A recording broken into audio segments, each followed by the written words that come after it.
Hi everyone, Maryn here from Indie Birth, waiting for our Facebook Live time in another couple of minutes. I am, I should say. It's kind of one-sided since I can't actually hear anyone. I am talking about apprenticeship today. Going to share a little bit about my experience, but really wanting to see what questions you all have, what experience you want to share. This topic comes up a lot. I feel like we get at least 2 or 3 inquiries a week as to where someone could find an apprenticeship or what route to go or any of those things. So waiting for people to kind of get on. You can comment in the box there below the post and I will see what you are writing. It's pretty cool. So I'm happy to just kind of take the questions as they come, and then this will be recorded for later for people that missed it. But it's a pretty cool thing, I think, to have this live and actually get to kind of communicate with people. So again, topic today is apprenticeship. And in apprenticeship in general, just in a general sense here, is the way that people used to learn trades. That's the way people have always learned crafts and more artistic kind of professions. So it's pretty perfect, I think, that midwifery would be learned in this way, experienced in this way. And I did do a podcast actually on my full experience, or as full as I wanted to make it on the podcast, about my own apprenticeships. And that one is called Midwife of the Heart or Midwife of the Numbers. And somebody listening can post the link, or I'll post it later. But that would be a great place or resource just to hear more about my story and to entertain some of the thoughts and questions that I posed on there. Thanks, Sarah. You're sweet. That podcast has gotten probably the most positive feedback of any podcast. And I think it's just simple. You know, we like to hear each other's stories.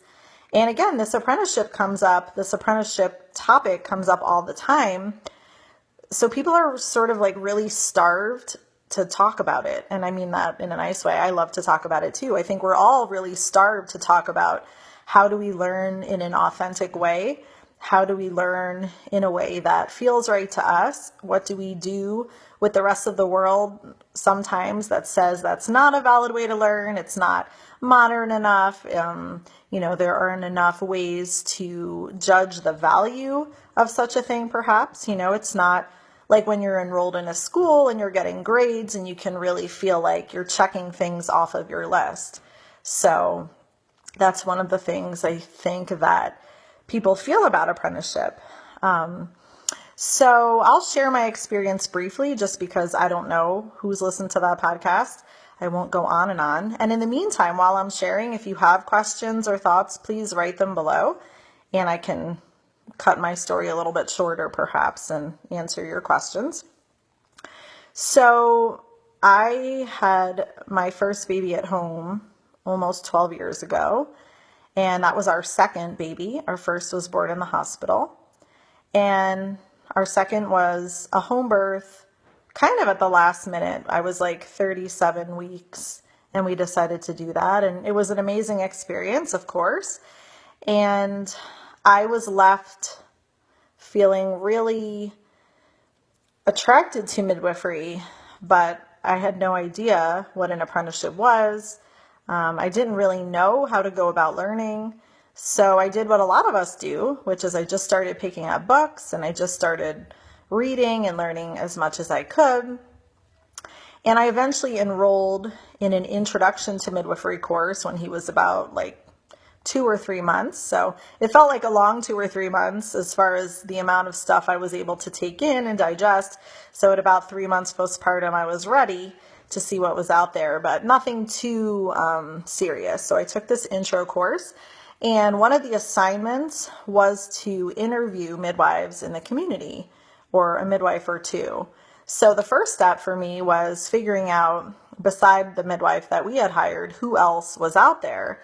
Now, this was in Chicago 12 years ago, and even if it was now, right now, today, midwives that aren't CNMs or nurse midwives aren't legal. They are unregulated in Illinois, but also often criminally prosecuted and persecuted.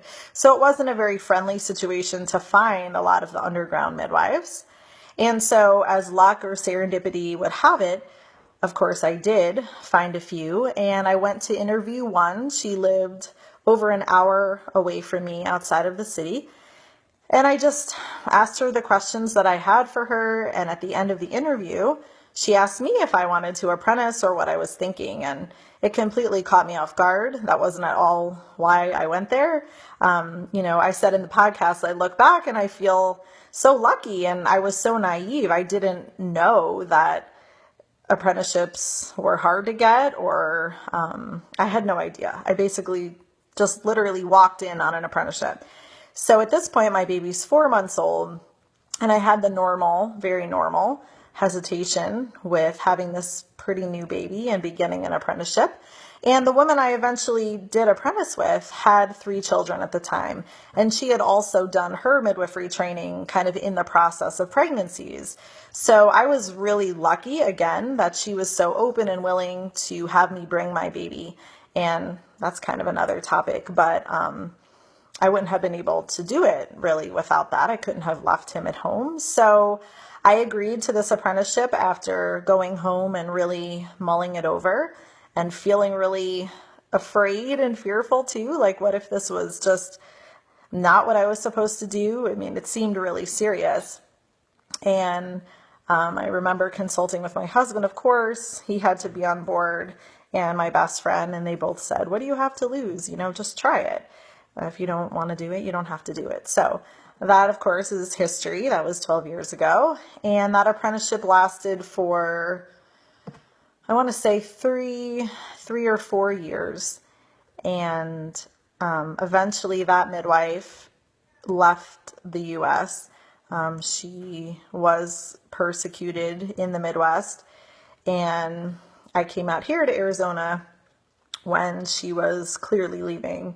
And that was really emotional and sad. I felt like my apprenticeship was pretty fantastic with her, even just on a birth level, not even a personal level. The women that we served were amazing. And I say in the podcast that that's where my heart was and still is, in that heart-led midwifery that, she was unlicensed. So of course that played into it. She didn't have to follow government rules and regs because there weren't any in that state. So I saw women receive their own babies. I saw dads receive their own babies. I hardly ever saw any intervention at all. And so that was a really cool way to learn. It also, honestly, I don't know that I said this on the podcast, but it made it a little difficult to learn sometimes, just because when we learn, we think we want to know more about complications and emergencies. And although we should know those things, I didn't see a lot of those things. And I very rarely saw any kind of interference or intervention. And ultimately, I'm so grateful for that. I think it really gave me a foundation of trusting birth at a very deep level. But again, it made it a little bit hard as a student, which is why apprenticeship takes a long time. I think if people are blowing through apprenticeships in a year or less, even if they're seeing a high volume of births, it's not, to me, necessarily the depth of relationships and the depth of time that I was able to experience. So not that everyone has to do it my way, but I think there's something to be said for an extended period of learning and connecting and taking the time and opportunity as you're working with these women in an apprenticeship to learn everything about them and learn everything about what has come up for them in their births and pregnancies. So using women, kind of as really personal case studies to learning And again, that's the way we used to do it. We didn't necessarily have textbooks and all of that. So I think we can use what we have now, though, to complement an apprenticeship.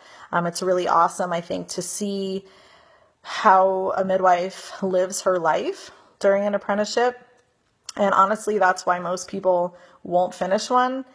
And maybe that's fine, because it's a difficult life at times, just as far as the obvious, being on call and missing things, and having it be often, emotional and draining at times. But I think the biggest gift for me was getting to see that in real life, to realize that it's not a glamorous lifestyle. It's not, it's not being a superstar. You don't just get to walk in on heads being out all the time. And living that as an apprentice, I think, is one of the greatest gifts that you can give yourself if this is what you want to do, because it's not easy. And if you get through an actual apprenticeship, whether it's with one or two or more midwives, then you get even more perspective on how different people sort of deal with it. And I think that gives you a lot of tools for effectively living your life that way eventually. So I don't see any questions, but I do see that people have joined. So please just say stuff, ask stuff, share stuff, because otherwise I'll just blab on for 20 more minutes, which isn't really what I want to do. Or give me a topic about apprenticeship to maybe blab on. That would be helpful. So I'll look for your comments there in the box. But in the meantime, let me think. So I said in the podcast as well that my first apprenticeship in the Midwest was pretty heart-centered, didn't see a lot of interventions. And then I came here to Arizona and was grateful, of course, to find another apprenticeship. I pretty much just walked into that one as well, although I was an experienced student by that point, which is definitely a plus, as you're looking for apprenticeships or midwives that are looking. It's always nice to get somebody that has experience, although I think being a new student is a fantastic place to be as well. So I came here and that worked out quite easily. And my intention, ironically, as many of you know, was to get licensed, because I had seen sort of the negative side of being unlicensed in the Midwest. And I thought, well, this will fix all my problems. Haha. I'll go to Arizona where I can get a license. So I worked with a midwife here for a couple of years. And of course, that was a great experience. I could certainly pull out, the more negative version of that, but I will say that it served me well. It showed me a lot about what I didn't want and what I didn't think that was me to offer. But it was great, of course, getting to see lots of births and have the experience of working with someone that was completely different than what I had done before. So again, I'm super grateful for that opportunity. And really, I was kind of pushed into the primary role almost immediately when I got here, which was great. Again, super appreciative of that. It gave me a different sort of experience. It's a really different thing to go from being an apprentice and an assistant to a primary midwife. And, I think for many of us that feels weird.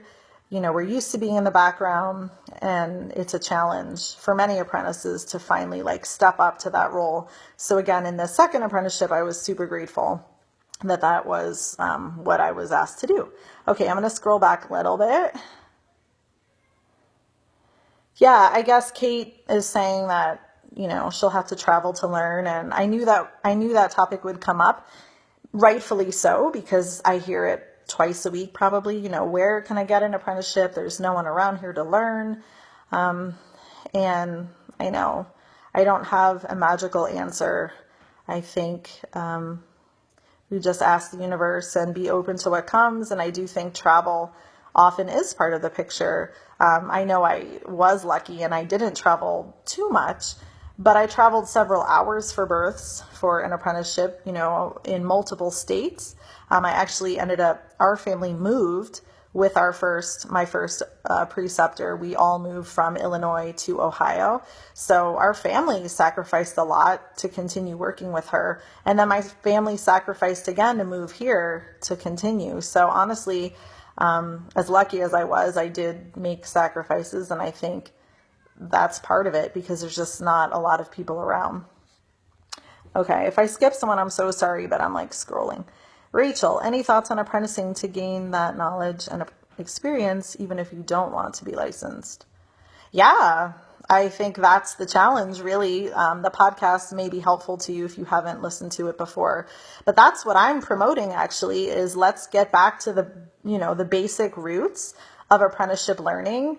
And let's be the midwives that people are apprenticing with. I think that's the wave of the future. And that's, of course, what I would like to do. But, I can only support so many people learning at a given time here. So I don't feel that licensing has anything to do with it. And in fact, if I am looking for someone and continue in the future to be looking for someone to come here, I don't want someone that wants to be licensed, actually. I don't want anything to do with that. So that, for me, is actually a requirement. Don't want a license. If you're willing to practice outside of that, then let's talk. Sarah, yeah. I think that's the number 2 question. The number 1 was, how do I find an apprenticeship? Do I have to travel? And the number 2 is, well, there are midwives in my area, but I think that they're too interventive or whatever. I think we're just all different. I don't know that there's an answer. I lived the interventive apprenticeship as well. And ultimately, I think it was great because it showed me what I didn't want to do. And it kind of proved a lot of what I know now, which is the obvious, that more interference creates problems. And so I guess energetically, if you can handle that and that's the absolute only thing around, then you will learn as long as you're open to learning. And what else can you do? You're not going to change the way someone practices, though. So if you're going to apprentice and it's just really, really, really not right, then don't do it. And don't expect that midwife to change for you either. I didn't have that experience. I don't think that I was a student that was disgruntled. I kept most of it to myself, but I hear those kind of stories, like, oh, I confronted the midwife on the way she did this and that. It's like, it's her practice. You're lucky if you're there. You're lucky if you're there to learn freely, free of charge. It's not always pleasant or the best situation, but, don't interrupt her, I don't think. What education? Yeah, you guys are good with the questions. So talking about the educational route of midwifery is kind of complicated. And I guess I should start more at the beginning than I might other days, just because I don't know where people are at.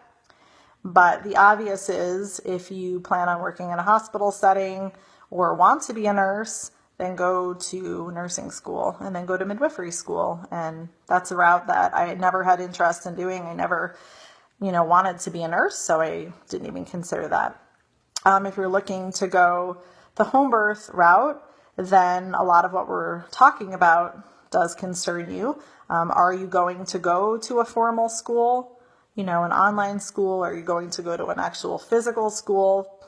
I'm not promoting or not promoting any of those things. I think they're all the right options for someone.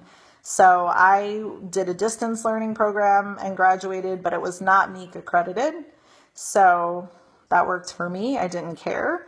If you do care, then you're going to go that route and find a school that's MEEC accredited and then wind up in maybe different apprentice situations than if you're looking for a more traditional midwifery apprenticeship. As to when people do an apprenticeship, I don't think there is a one way to do that.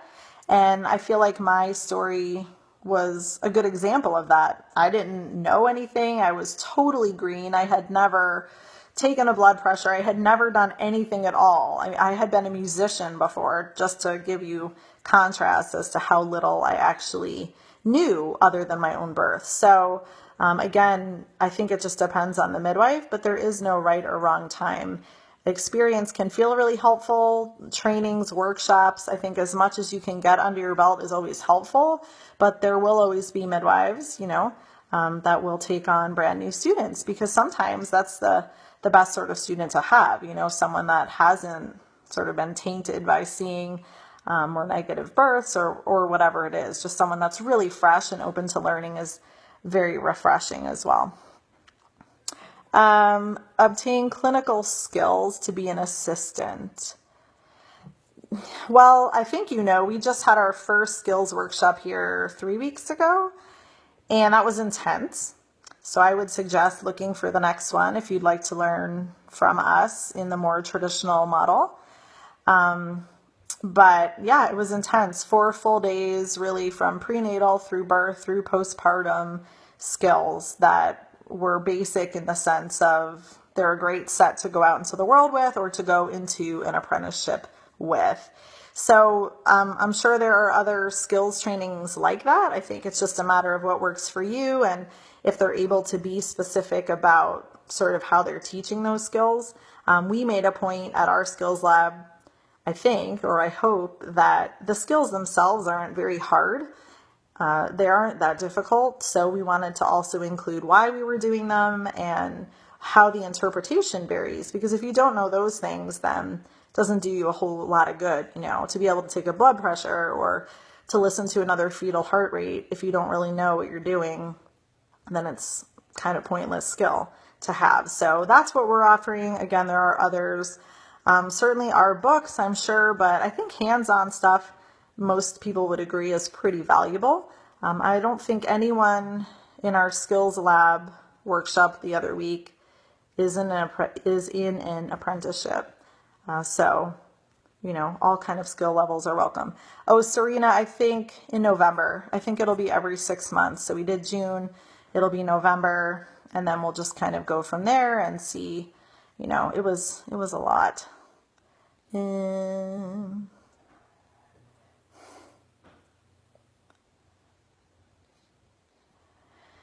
Right, so I see Angie asking, and I've got to wipe this off.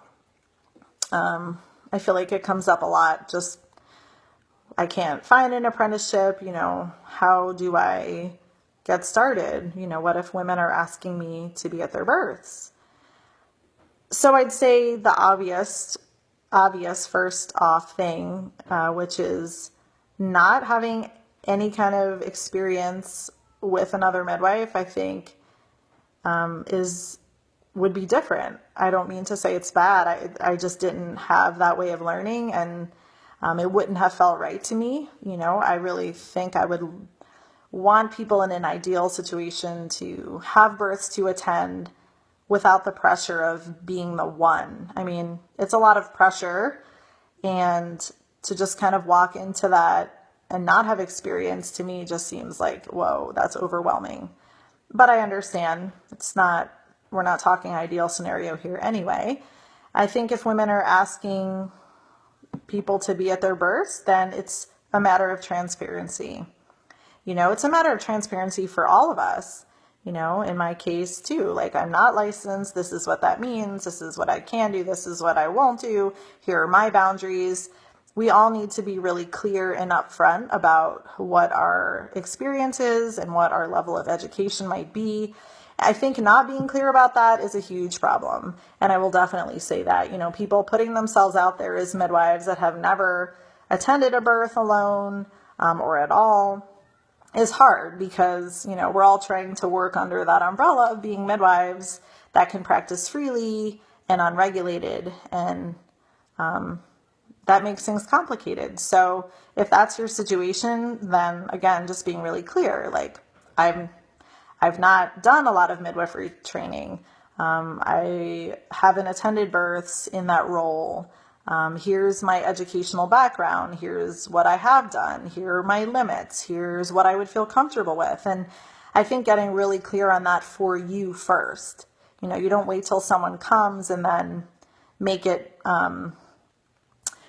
just based off of what they ask or what they say. You're really clear on who you are and what you offer. And if that woman says, hey, I totally get it. I get that you haven't gone to midwifery school. I get it. I get that you haven't had an apprenticeship. I don't care. I love you. You're the one that should be here. I think that's how it goes sometimes. And many women have learned that way and will learn that way. And I think, again, it's just about being really honest. And I think that's harder than it sounds sometimes, because we want to seem legit, we want to seem confident in front of women. But again, I think being honest is our best way to go. We don't have to be something we're not, and we're not the person for everyone. So, no matter what, no matter if you have 30 years of experience, you're still not the midwife for everyone just because you have 30 years of experience, right? It just depends on what you offer that people either want or don't want. Sorry, I got to read here.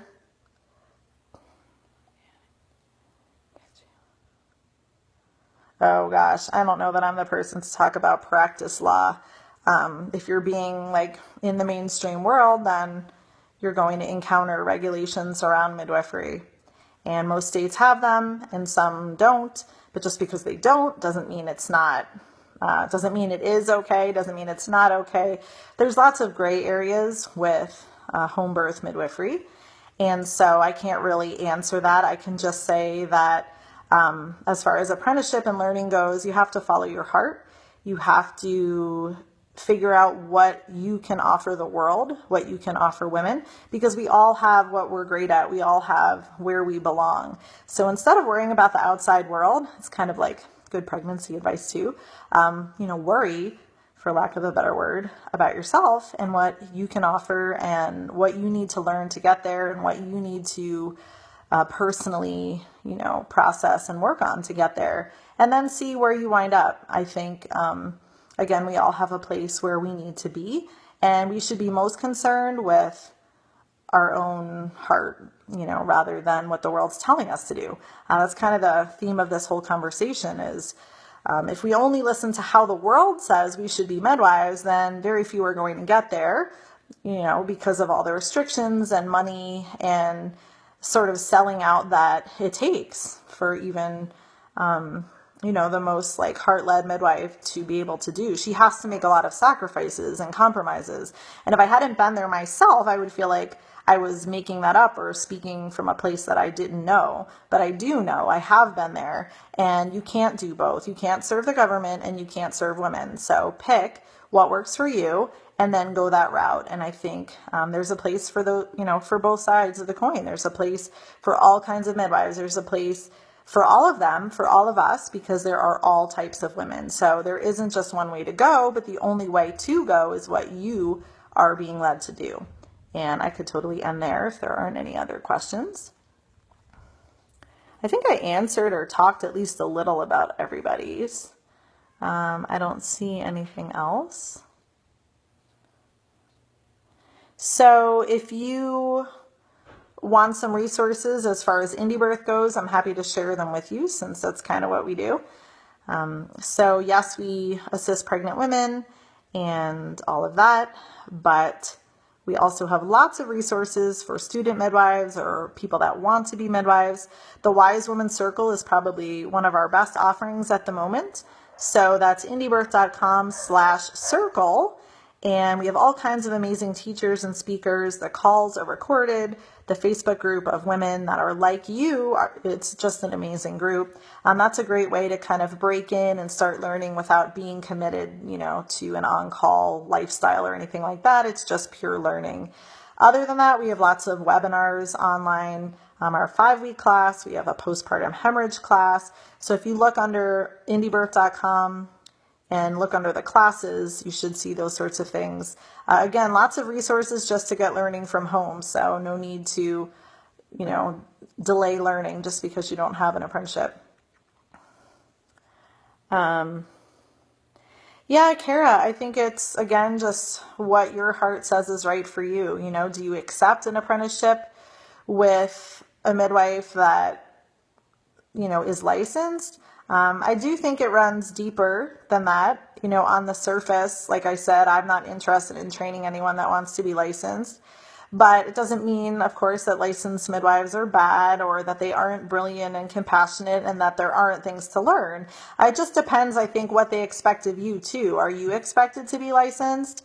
That can complicate a relationship if you say no. In many states, like here in Arizona, if you're licensed, your apprentice has to sign a paper and send it to the state So it's kind of like they keep track of everybody. So if you don't want to be kept track of in that way, then that's one reason not to. But again, when it comes down to learning, is there a bad way to learn?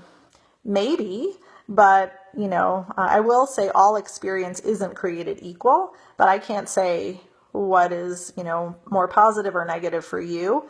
I think just follow your heart and you'll know what to do. Yeah, Terry, the Wise Women's Circle is all online. We have a secret Facebook group. Kate is in it and Kara's in it and lots of these women are in it.